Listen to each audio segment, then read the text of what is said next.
Hello po, magandang umaga po. Tony Bid Explorer po. Andito po tayo ngayon sa sa bayan ng Santa Ignacia. So kung saan dito tayo sa may tindahan ng mga halaman ng mga mangga, nyog at iba pa. So alamin po natin kung ano po yung mga iba pang halaman na binibenta ni Kuya Lorenzo dahil dito po tayo para pasyalan ng kanyang tindahan at alamin din natin kung gaano siya katagal bago siya ma-harvest at kung magkano at kung paano siya pinalaki ni Kuya Lorenzo yung mga halaman na binebenta niya. So tara, samahan niyo po ako. Dito lang po sa may tapat ng church ng Catholic dito sa Santa Ignacia. Tara, tanungin po natin si Kuya Lorenzo sa kanyang mga pananim na binibenta dito sa may tabing kalsada tapat ng church ng Catholic Church. 'Yon. Tara po. Si Kuya Lorenzo. Yes, Good morning at magandang umaga. magandang umaga. 'Yon si kay Lorenzo.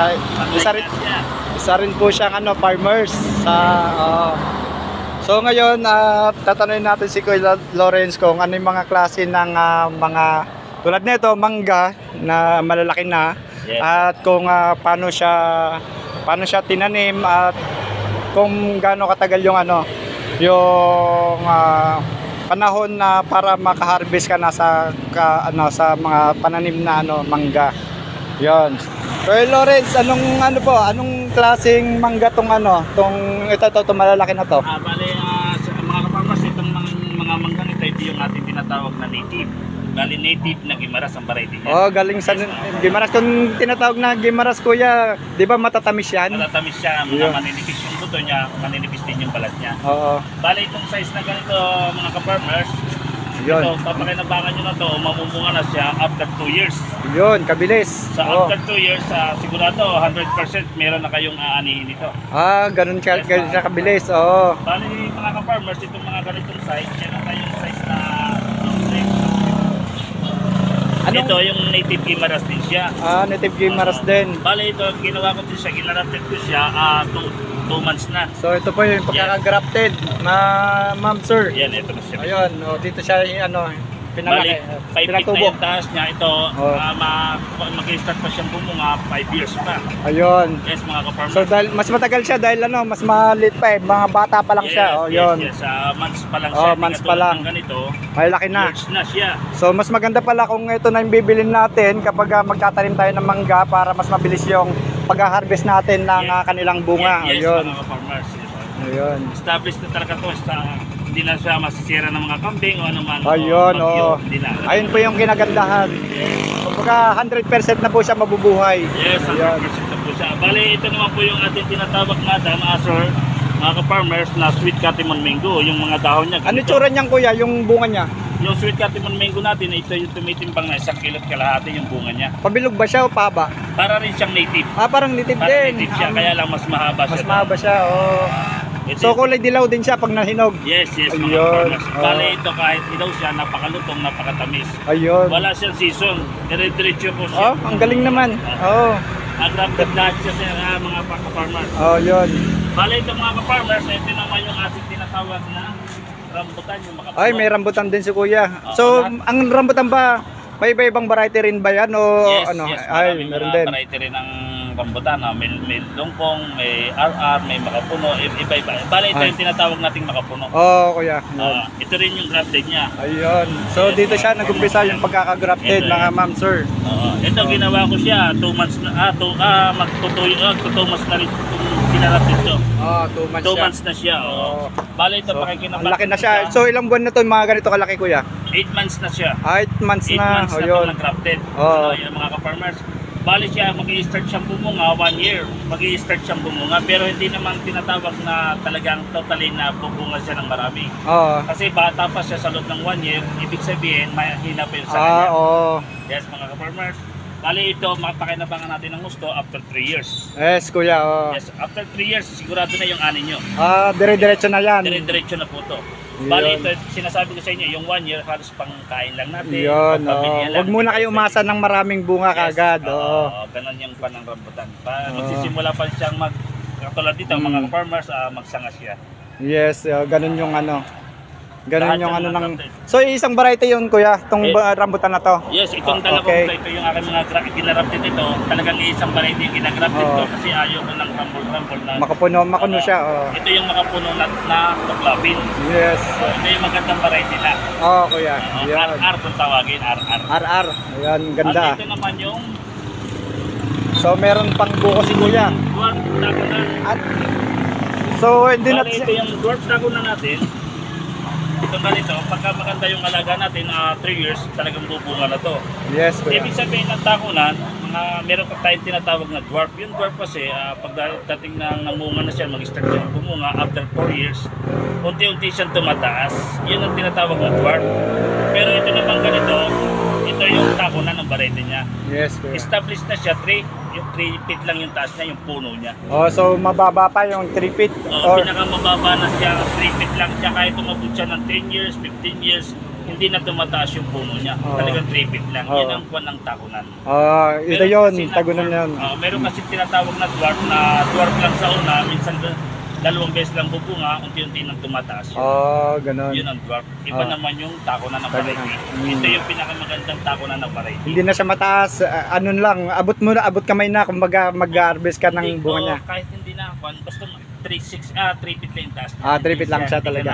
Titingal Di ka titingala. Yun. Yung klase ng bunga niya. Advisable to sa mga senior. Tapos yung kanyang bunga niya talagang malalaki, yung totally na katulad ng ating buko. Ganun kalalaki yung size niya. Tingnan natin, ayan yung mga buko niya na Malalaki pinatubo. po yung So mula po talaga sa bunga siya, mga loads, ma'am sir. At kusa siyang tumubo at tinaniman ni kuya rito sa plastic. Yun. So ayun yung traditional na natin pagtatanim. Tapos meron naman tayo dito mga suhan Davao, yung ating suhan Davao, yung kulay pink ang laman niya sa loob. Ayun, gagarantisan ko sa inyo, after 1 year, pwede na kayong kumain. Kuya, yun ba yung pomelo? Yun yun, pomelo Davao, yun yun. Masarap yun. Matamis, pink na pink. Meron tayong drum size na tinatawag, meron ng mga So, may mga pwede bunga. natin makita yun, kuya. Bale, wala siya dito. Wala. Sa akin ko. Yun. So, pero kung kailangan yung mag-order ng may bunga na, tawag lang kayo kay sir para may deliver sa inyo ng maayos. Ayun, kuya. Okay. So, yung mga ibang naman, halaman ni kuya na Yes. So, meron pa siyang... Tawag ko Chico Pindarosa. Anong tawag dyan, kuya? Chico na Pindarosa. Chico Ito yung Pindarosa. grafted niya, Ayun. May grafted Mga din siya. ka-farmers, Grafted din po siya. Bali, mga ka-farmers, itong size na ito, itong compost na to, ito, 1 year na lang to, aanin na talaga kayo ng bunga. Pero yung ngayon, 6 to 7 months, pwede na kayong kumuha ng bunga niyan, kasi pangkain-kain nyo lang, wala pang harvest na marami. Pero after 1 year naman, yan na, marami na siyang bunga. Doon na maglalabas ng mga Doon na bunga. siya lalabas ng bunga. Dahil marami na siyang sanga-sanga. Ayun, kuya. Okay. Bali, mga ka-farmers, yung ating tinatawag na suhang Davao, yung kulay pink, mga ka-farmers. Ayun. Doon Davao. At ito naman yung tinatawag na sweet Katiman Mango, yung pinakita natin kanina, di ba? Yan ang kita niyo yung nasa paso na kwan. Ayun. Kung gusto niyo mag-order na nasa paso, na may mga bunga na, tawag lang kayo kay sir para may deliver sa inyo ng ayos. Ayun. Meron tayong may bunga doon, 6 to 7 feet na yung taas niya. Yes. Talagang totally kakainin nyo na yung bunga, marami na siyang bunga. Ayun. Ito yung binibenta ko dito, yung mga dinidisplay ko dito, siyempre yung mga pambenta lang. Yes. Halos 5 feet lang yung taas niya, 4 feet, ganun lang. Okay. At mga partners, ito naman yung giant tuhat. Ito yung giant tuhat natin na grafted din po siya, mga ka-farmers. Ayun, grafted din siya. Kitang-kita nyo naman yung actual na na grafted niya. Ako yung mismo yung nag-grafted ito, ako mismo na gagawa niya, kaya hindi kayo pwedeng matakot o kailang na bumili kasi kita nyo na yung actual na grafted niya. Okay. Ito mga ka-farmers. Itong size nito mga ka-farmers, ito ay 3 feet na, pero ito bubunga na siya after 1 year. Sa loob ng mahigit 1 taon, yan, aanin na po kayo sa giant tuhat. 6 na 1 taon po. 1 taon siya. 1 year lang po. Bubunga na po ng maganda yan. Yan po yung giant tuhat. Yan So malalaki po yung ano, yung bunga niya, ano. Opo, yung bunga po niya halos maliit lang po ng konti sa 5 pesos natin. Oh, ay, Opo, tapos malaki yung nga. buto niya napakaliit lang, parang Ah. seedless din. Ganun lang po. At ito naman po yung ating tinatawag na giant atis. Malaking atis na Ay, yan. malaking Oo. atis na seedless. Siguro. Kita nyo naman po yung dahon niya at saka sa natural na atis natin. Yes, mga ka-farmers. At ito mga ka-farmers, grafted din po siya. Mga ka-farmers.